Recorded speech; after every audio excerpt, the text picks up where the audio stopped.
Hello friends, welcome back to my channel. Friends, आज हम आपके लिए सिंटैक्स के 2020 के सभी क्वेश्चंस को सॉल्व करके बताने वाले हैं। और फ्रेंड्स, आपको बता दें कि आप इसका जो सॉल्यूशन दिया रहता है, इसके लिए आप सीरीज़ पे बिल्कुल भी डिपेंड नहीं होंगे। जो सीरीज़ होते हैं, चाहे वो विद्या हो, टॉप 10 हो, या फिर अवतार हो, या फिर राजीव प्रकाशन का ही क्यों ना हो, इसमें जो ग्रामर पोर्शन के जो एक्सरसाइज दिए गए हैं, प्रैक्टिस सेट दिए गए हैं, और उसमें जो सोल्यूशन है, उस सोल्यूशन में बहुत सारे मिस्टेक्स हैं, चाहे वो कोई भी सीरीज़ क्यों ना हो, तो आप उस पर डिपेंड बिल्कुल मत रहिएगा। तो फ्रेंड्स, आप देख लेते हैं। तो फ्रेंड्स, चलिए देख लेते हैं हमारा जो इसमें फर्स्ट क्वेश्चन है। सिंटैक्स में जैसा कि आप जानते हैं कि आपको 4 सेंटेंसेस दिए जाते हैं और 4 में से 2 सेंटेंस को आपको करेक्ट करके बताना होता है। तो देखिए, पहला सेंटेंस हमारा है कि he availed his casual leave. He availed his casual leave.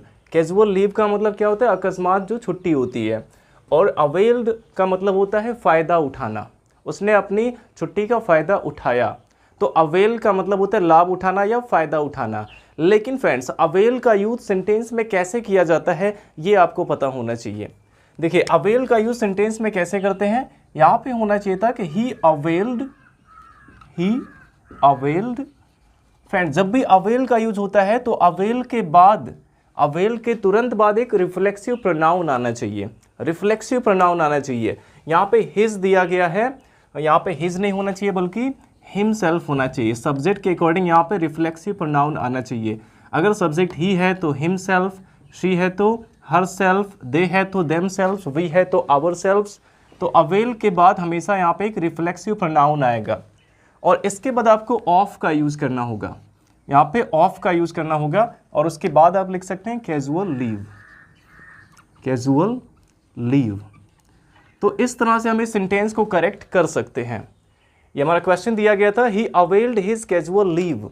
और अवेल के बाद हमेशा रिफ्लेक्सिव प्रोनाउन आना चाहिए। इसमें प्रोनाउन का एरर था और प्रेपोजिशन का भी एरर। इसमें इसके साथ रिफ्लेक्सिव प्रोनाउन के साथ ऑफ का भी यूज़ करना होता है। तो ही अवेल्ड हिज कैजुअल लीव, इसको हम करेक्ट इस प्रकार से कर सकते हैं कि he availed himself of casual leave. इस तरह से आप इसको करेक्ट कर सकते हैं। अब इसके बाद देखिए, नेक्स्ट हमारा क्वेश्चन है कि Kalidas was one of the greatest poet of Sanskrit. Kalidas was one of the greatest poet of Sanskrit. ये सुपरलेटिव डिग्री में लिखा गया है। और फ्रेंड्स, आपको डिग्री ऑफ कंपैरिजन में ही ये बताया गया था कि जब भी सुपरलेटिव डिग्री में वन ऑफ का यूज किया गया होता है तो इसके बाद जो नाउन आता है वो हमेशा प्लूरल फॉर्म में आता है। क्योंकि इसका मतलब क्या है कि कालिदास संस्कृत के सबसे महान कवियों में से एक थे। कालिदास संस्कृत के सबसे महान कवियों में से एक, कवियों यहाँ पे आया हुआ है, यानी कि यहाँ पे जो पोएट लिखा गया है, पोएट्स होना चाहिए। जब भी वन ऑफ का यूज हुआ रहेगा तो इसके बाद जो नाउन आएगा वो हमेशा प्लूरल फॉर्म में ही आएगा। तो यहाँ पे पोएट नहीं बल्कि पोएट्स होना चाहिए था। ये इसमें एरर था। नेक्स्ट क्वेश्चन देखिए, she resembles to her brother. She resembles to her brother. Resemble का मतलब क्या होता है? टू लुक लाइक, एक समान दिखना। जैसे हम कहते हैं कि वह अपने पिता पे गया है, वह अपनी माँ पे गई है, इस तरह से हम कहते हैं। कोई बच्चा जब पैदा होता है तो जो लोग देखने के लिए आते हैं, रिश्तेदार लोग देखने के लिए आते हैं, वो कहते हैं ये तो बिल्कुल अपनी माँ पे गया है, यानी कि वो अपनी माँ की तरह दिखता है। तो ऐसे सिचुएशन में हम रिसेम्बल का यूज़ करते हैं। रिसेम्बल का मतलब टू लुक लाइक। तो यहाँ पे जो लिखा गया कि she resembles to her brother, कहने का मतलब कि वो अपने भाई के जैसी दिखती है। लेकिन रिसेम्बल के साथ फ्रेंड्स कोई भी प्रेपोजिशन यूज़ नहीं करते हैं। यहाँ पे टू लगाया गया है और किसी किसी क्वेश्चन में यहाँ पे विद लगा के भी दिया जाता है, she resembles with her brother. तो रिसेम्बल टू रहे चाहे रिसेम्बल विद रहे, तो आपको पता होना चाहिए कि रिसेम्बल के बाद कोई भी प्रेपोजिशन यूज़ नहीं करते हैं। तो यहाँ से आपको केवल टू को हटा देना है। ये हो जाएगा she resembles her brother. Direct इसको लिखेंगे कि शी रिसेम्बल्स हर ब्रदर। इसी तरह से इसको हम करेक्ट कर सकते हैं।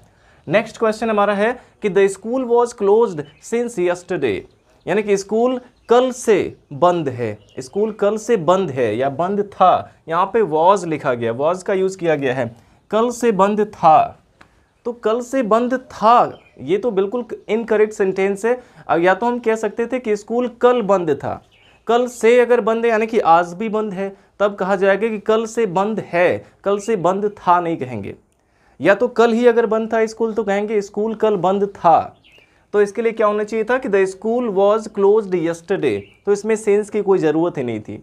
या तो हम इसमें से सेंस को हटा दें तब हमारा सेंटेंस करेक्ट होगा, the school was closed yesterday, या तो ऐसा लिखें, या फिर हम वॉज के जगह पे हैज़ बीन का यूज कर दें, तो यहाँ पे सिंस यस्टरडे करेक्ट होगा। The school has been closed since yesterday, ऐसा भी इसको लिखा जा सकता है। चाहे यहाँ पे रहेगा कि the school has been closed since yesterday, और या फिर आप इसमें से केवल सिंस को हटा दीजिए तब भी सेंटेंस करेक्ट हो जाएगा, the school was closed yesterday. तो इस तरह से आप इसको करेक्ट कर सकते हैं। अब देखिए नेक्स्ट क्वेश्चन हमारा है कि I wish I was the chief minister of Uttar Pradesh. यहाँ पे आई विश का मतलब क्या है, काश। यहाँ पे एक इमेजिनेशन है, काश मैं उत्तर प्रदेश का मुख्यमंत्री होता। I wish I was the chief minister of Uttar Pradesh, यहाँ पे एक इमेजिनेशन, एक कल्पना किया गया है। तो जब भी इमेजिनेशन होती है तो आई के साथ वर का यूज किया जाता है। अगर आई विश आ गया, आई विश आई वर होना चाहिए, आई विश आई वॉज नहीं बल्कि आई विश आई वर होता है। जब भी इमेजिनेशन किया जाता है, कल्पना किया जाता है, तो यहाँ पे वॉज के जगह पे वर का यूज़ किया जाता है। तो इसमें वॉज को हटाएंगे और उसके जगह पे वर लगाएंगे, ये हो जाएगा I wish I were the chief minister of Uttar Pradesh. अब देखिए नेक्स्ट क्वेश्चन हमारा है, she dares not stop me, she dares not stop me. Friends अगर आप इस सेंटेंस को देखेंगे तो इसमें आपको कोई भी मिस्टेक नज़र नहीं आएगा, क्योंकि शी यहाँ पे सिंगुलर सब्जेक्ट है और इसके साथ डेयर में एस ऐड किया गया है, और नॉट स्टॉप में इसमें तो कोई दिक्कत है ही नहीं, तो इसमें आपको कोई एरर नज़र नहीं आएगा। लेकिन फ्रेंड्स अगर इसमें नॉट नहीं होता, नॉट का यूज अगर इसमें नहीं होता, तो शी डेयर्स स्टॉप मी,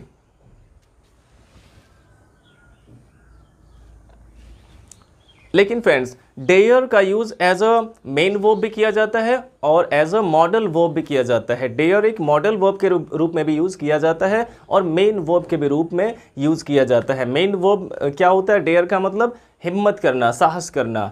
तो जब इसका यूज मेन वर्ब के रूप में होता है तब वहाँ पे एस ई एस ऐड किया जा सकता है।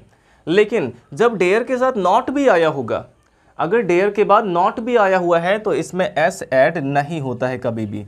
डेयर नॉट हमेशा होता है, डेयर्स नॉट नहीं होता है। चाहे सब्जेक्ट सिंगुलर हो चाहे प्लूरल हो, अगर नॉट आया हुआ है तो डेयर्स नहीं लिखा जाएगा बल्कि डेयर लिखा जाएगा।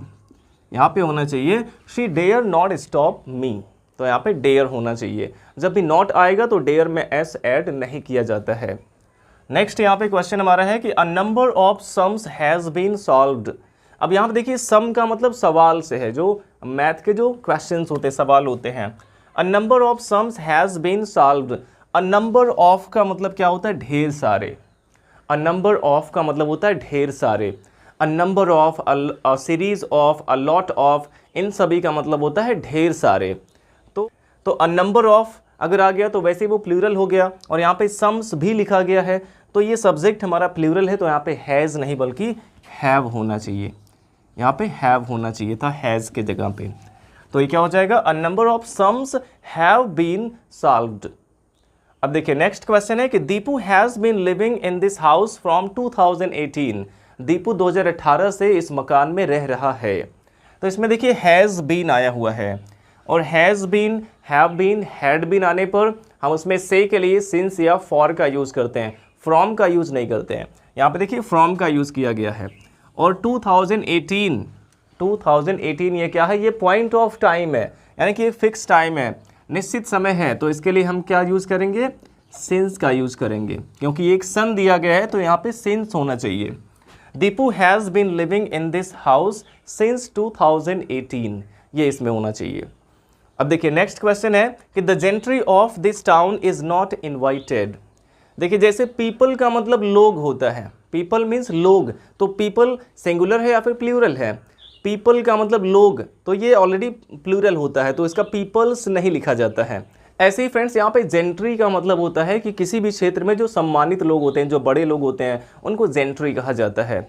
और जेंट्री का मतलब सम्मानित लोग या बड़े लोग, यानी कि पीपल के जैसा इसका सेंस है, यानी कि प्लूरल सेंस होता है इसका। तो जेंट्री ऑलरेडी प्लूरल होता है हमेशा, तो इसलिए यहाँ पे देखिए इज़ नहीं होना चाहिए बल्कि आर होना चाहिए। अगर जेंट्री आ गया है तो यहाँ पे इज़ नहीं बल्कि आर होना चाहिए। तो हमारा करेक्ट सेंटेंस क्या होगा कि the gentry of this town are not invited, क्योंकि जेंट्री जो वर्ड है ये प्लूरल है, तो इसलिए यहाँ पे इज नहीं बल्कि आर होना चाहिए। अब देखिए नेक्स्ट क्वेश्चन हमारा है my sympathies are always with the poor, मेरी सहानुभूति हमेशा गरीबों के साथ है। अब देखिए इसमें एरर क्या है, इसमें जो हमारा नाउन यहाँ पे सिंपैथी, सिंपैथी का मतलब सहानुभूति, ये कैसा नाउन है? सिंपैथी किस टाइप का नाउन है? सिंपैथी एब्स्ट्रैक्ट नाउन है, जैसे लव हो गया, हेट हो गया, एंगर हो गया, ये सब एब्स्ट्रैक्ट नाउन है जिसे हम देख नहीं सकते, छू नहीं सकते हैं, केवल उसे फील कर सकते हैं। तो सिंपैथी भी क्या है? एब्स्ट्रैक्ट नाउन है, और एब्स्ट्रैक्ट नाउन कभी भी प्लूरल फॉर्म में नहीं लिखा जाता है। एब्स्ट्रैक्ट नाउन कभी भी प्लूरल नहीं होता है, तो यहाँ पे सिंपैथीज नहीं होना चाहिए, यहाँ पे सिंपैथी होना चाहिए, और यहाँ पे आर नहीं बल्कि इज होना चाहिए। My sympathy is always with the poor, इस तरह से आप इसको करेक्ट कर सकते हैं। अब देखिए नेक्स्ट क्वेश्चन हमारा है कि Mohan says that he is superior than me, Mohan says that he is superior than me. Friends आपको बताया गया, इससे रिलेटेड अक्सर क्वेश्चन पूछे जाते हैं कि जूनियर, सीनियर, इन्फीरियर, ये तीन ऐसे वर्ड हैं, और वैसे भी आप देखेंगे इसमें लास्ट में ई आर नहीं बल्कि ओ आर आता है। जब ई आर आता है तब कंपैरेटिव डिग्री उसको माना जाता है, उसके साथ दैन का यूज़ करते हैं, ई आर के साथ दैन का यूज़ होता है, जैसे टॉलर हो गया या फिर ग्रेटर हो गया, तो इसमें ई आर आया तो दैन का यूज़ हुआ। लेकिन जूनियर, सीनियर, इन्फीरियर, इन सभी में देखिए ओ आर लास्ट में आया है, तो यहाँ पे दैन नहीं बल्कि टू होना चाहिए। ये हो जाएगा Mohan says that he is superior to me, यहाँ पे टू होना चाहिए। अब नेक्स्ट क्वेश्चन हमारा है कि neither of two children have taken your pen, neither of two children have taken your pen. तो नीदर ऑफ का मतलब क्या होता है?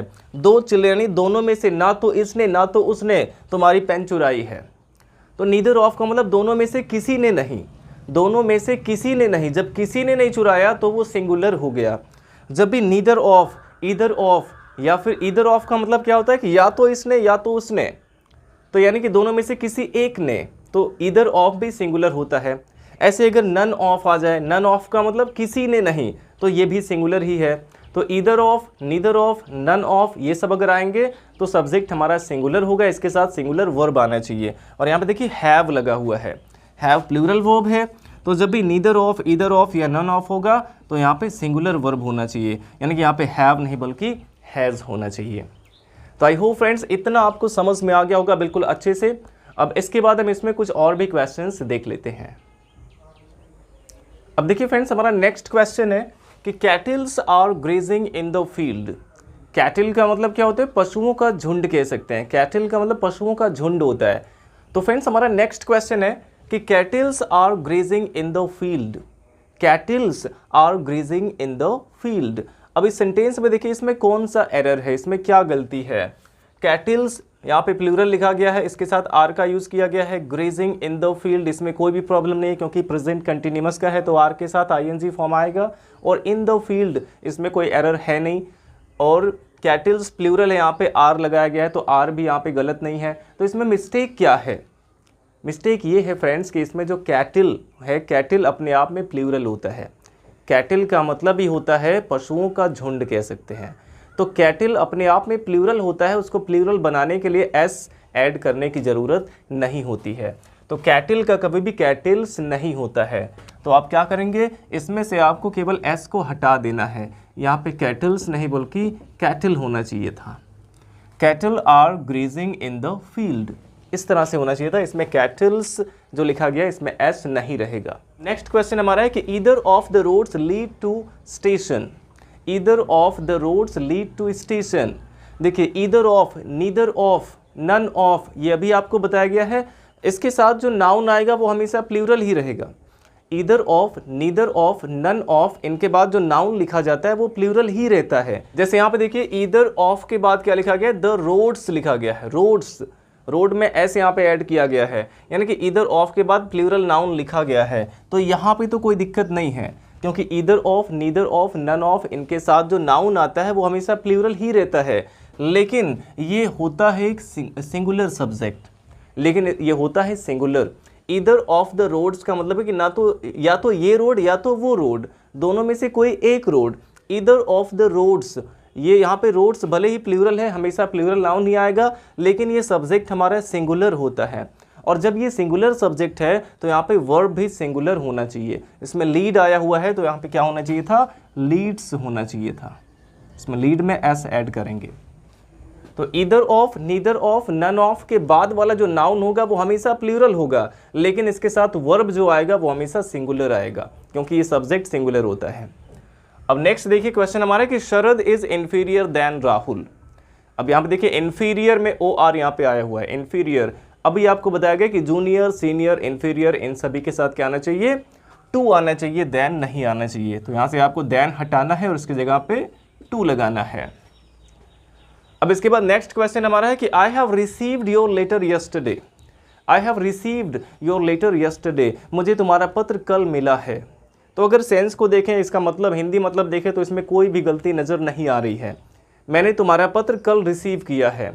लेकिन फ्रेंड्स यहाँ पर देखें यस्टरडे आया हुआ है।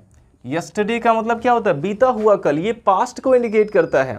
यस्टरडे पास्ट डिनोटिंग वर्ड है, जैसे यस्टरडे हो गया या फिर लास्ट हो गया या फिर एगो हो गया। यस्टरडे, लास्ट और एगो, ये तीन वर्ड अगर आपको मिलते हैं सेंटेंस में तो वो सेंटेंस प्रेजेंट में हो ही नहीं सकता है, वो हमेशा पास्ट में होना चाहिए, क्योंकि ये वर्ड जो है पास्ट डिनोटिंग वर्ड्स होते हैं। तो अगर यस्टरडे इसमें आया हुआ है तो यानी कि प्रेजेंट परफेक्ट नहीं बल्कि पास्ट इंडेफिनिट का होना चाहिए। तो इसमें हम क्या करेंगे, केवल हैव को हटा देंगे। इसमें से आपको केवल हैव को हटा देना है और रिसीव्ड यहाँ पे सेकंड फॉर्म हो जाएगा, I received your letter yesterday. अब ये सेंटेंस हमारा करेक्ट हो गया। जब यस्टरडे आया तो सेंटेंस हमेशा पास्ट में होना चाहिए, यस्टरडे, लास्ट या फिर एगो आने पर।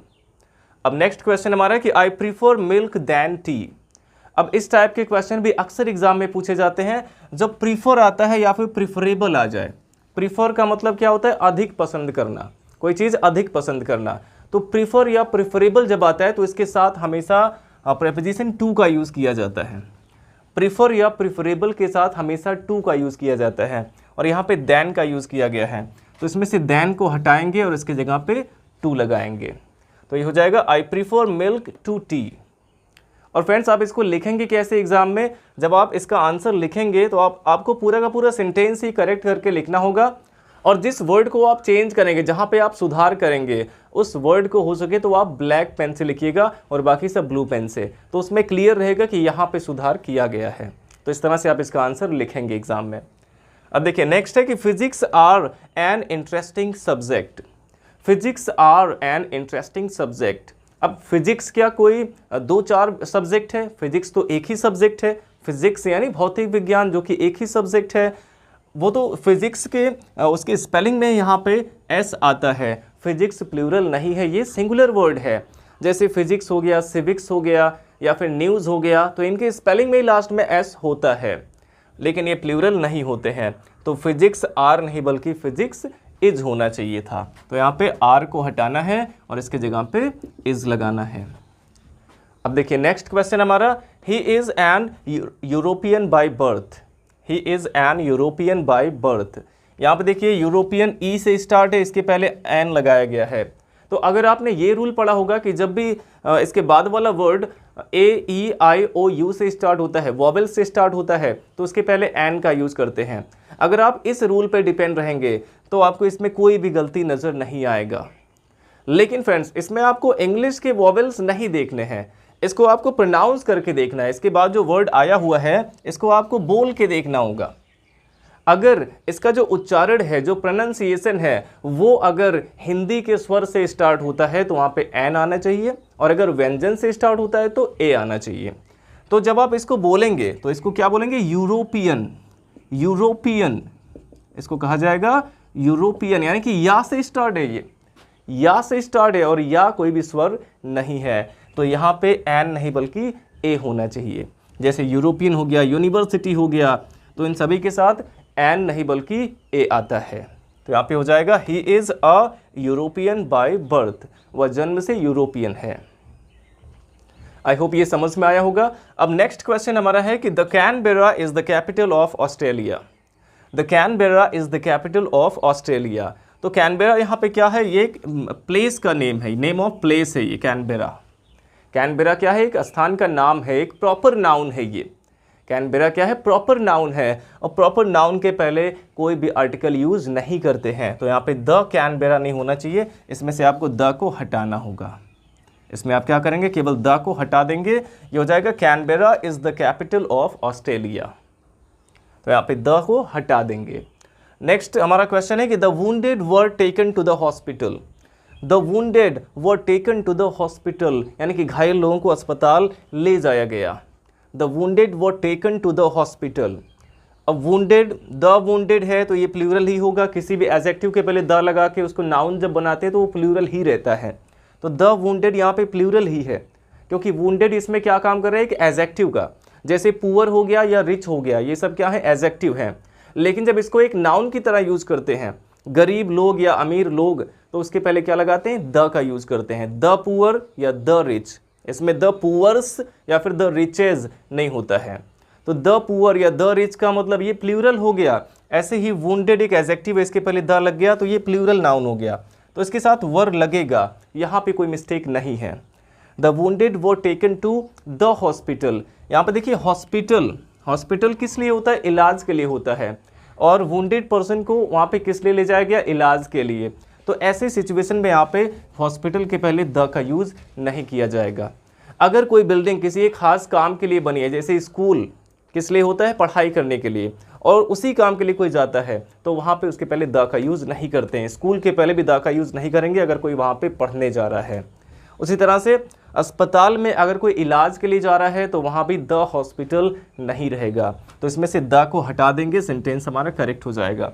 The wounded were taken to hospital, इस तरह से लिखेंगे। अब देखिए नेक्स्ट क्वेश्चन है कि nobody likes such man who are dishonest, यानी ऐसे लोगों को कोई पसंद नहीं करता जो बेईमान होते हैं। ऐसे लोगों को कोई पसंद नहीं करता जो बेईमान होते हैं। अब यहाँ पे फ्रेंड देखिए इसमें एरर क्या है, नोबडी सिंगुलर है, इसके साथ लाइक्स सिंगुलर वर्ब आया तो यहाँ पे कोई दिक्कत नहीं है। सच मैन यहाँ पे आया, हु आर मैन है तो इसके साथ आर का यूज़ किया गया, तो यहाँ भी कोई भी मिस्टेक नहीं दिख रहा है। लेकिन फ्रेंड्स सच के साथ अगर सच आ जाता है तो सच के साथ एज का यूज़ किया जाता है, हु का यूज़ नहीं करते हैं। सच के साथ हु का यूज़ नहीं होता बल्कि एज का यूज़ होता है, तो यहाँ पे हु की जगह पे आपको एज का यूज़ करना होगा, और सच एज का यूज़ एग्जाम्पल देने के लिए किया जाता है। तो nobody likes such man as are dishonest, इस तरह से ये सेंटेंस रहेगा। तो सच के बाद हु का यूज़ नहीं करेंगे बल्कि एज का यूज़ करते हैं, तो यहाँ पे एज रहेगा हु के जगह पे।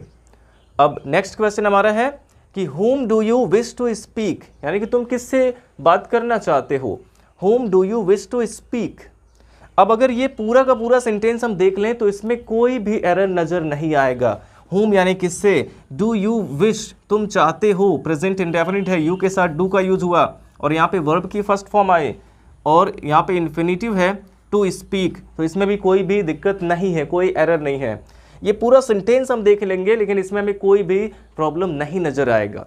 लेकिन फ्रेंड्स जैसे टॉक के साथ जैसे हमेशा टू का यूज़ किया जाता है, टॉक के साथ हमेशा टू का यूज़ करते हैं, उसी तरह से स्पीक के साथ हमेशा विद का यूज़ किया जाता है।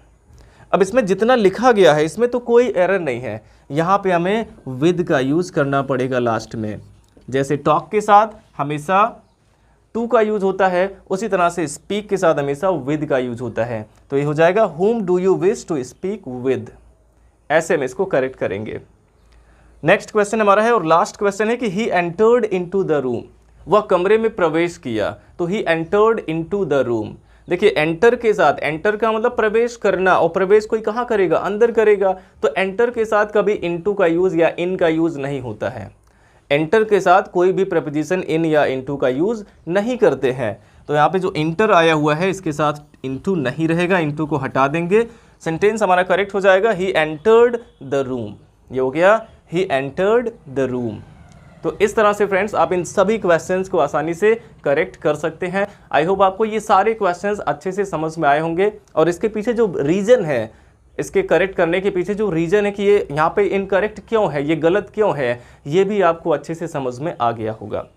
तो फ्रेंड्स वीडियो अच्छा लगा हो तो लाइक करिएगा, और फ्रेंड्स मुझे पता है कि आपकी प्रिपरेशन बहुत ही अच्छे से चल रही है और इसमें आप सबसे ज़्यादा फोकस करेंगे जो अधिक मार्क्स वाले क्वेश्चंस हैं।